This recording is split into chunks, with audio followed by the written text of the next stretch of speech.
You know the story about the 10 people crossing the river. When they got to the other side, when they counted, there were only 9. Everybody took a turn and there were only 9, but they hadn't heard any cries for help and they didn't see anybody drowning, so they couldn't figure it out. But what they were doing is they were forgetting to count themselves, each person. Yeah. So we smile at this, right? We go, yeah, that's pretty deluded. That's pretty stupid, right? Okay. But look at us, especially if we're a little bit wobbly about whether we believe in the creator. If we think it's not really logical and the random universe is more logical and that the whole creator thing is like kind of a bit flaky or a minefield of fairy stories that we'd like to be true. It's like wishful thinking. Okay. So I want you to look at the glasses you are wearing to see what our culture thinks is logical and what your training, your experience growing up in this culture makes it seem normal, kind of logical in a way. Okay. So the fact that we are poisoning our food that is depleted and full of pesticides and chemical fertilizers, so that, cocoa's got arsenic in it.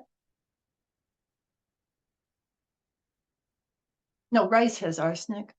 Cocoa's got lead in it. Our food is depleted to the point of it's dangerous for people. The whole, with the new cholesterol guidelines, 1 in 3 people has got dangerous cholesterol with our diets. We have this mental health crisis going on. Like we're all going insane basically, and it's just becoming normalized. And as I wrote, it was like becoming a bit of a gold rush with people charging, like I was reading $1,500 for a session. This is our normal. In fact, we know babies need nurturing to be stable, loving, and intelligent adults. And look what we do. The babies are at the bottom of the list.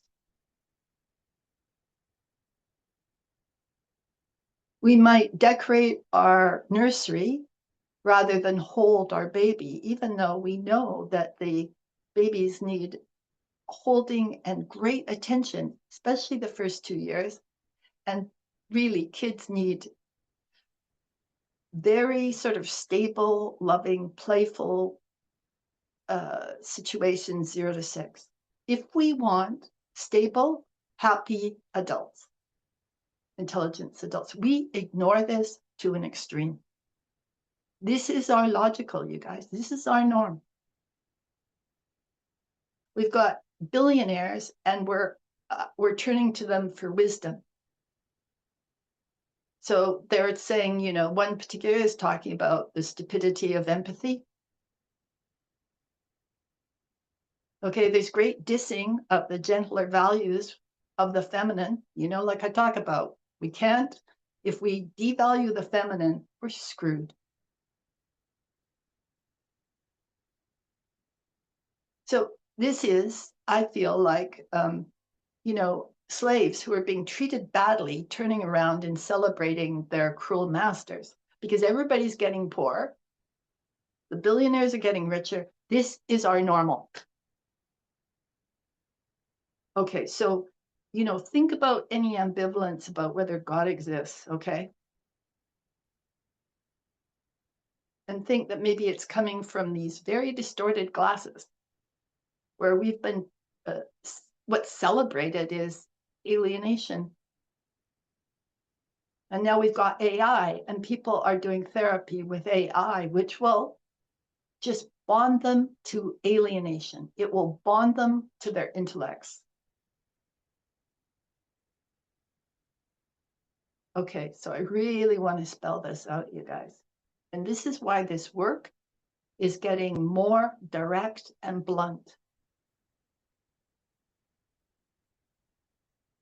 Now, I know it's not easy to take care of your awakening consciousness in this world, but the Creator is so there for us. But you have to prove it to yourself. I can say it, but it won't be until you experience it for yourselves that you will come into kind of a immortal strength that happens. Okay, that is the immortal strength that happens in seekers. There was a guy I read about. He's totally a self-realized guy, and you know me and the names, and especially Indian names. But anyway, so he, you know, in the 70s or so, he headed to India, and it was a very dangerous time. And in this, you know, book he wrote, it was like he, you know, they had hardly any money, and he was almost murdered like several times by people who'd promised to help in some of these rough countries that were really rough back then on his way to India. And every time he got out of it, like he was basically just saved by like some random event or whatever. And it is like that. If you're really sincere, you just get saved. And if you're like wobbly, you know, you get that feedback. You will get kind of a wobbly help.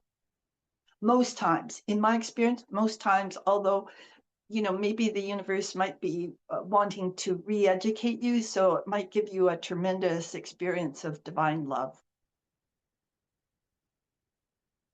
But this is the problem with some of you having trouble with your faith because you're so wobbly. You don't really trust it. So you don't get the proof that the Creator's there.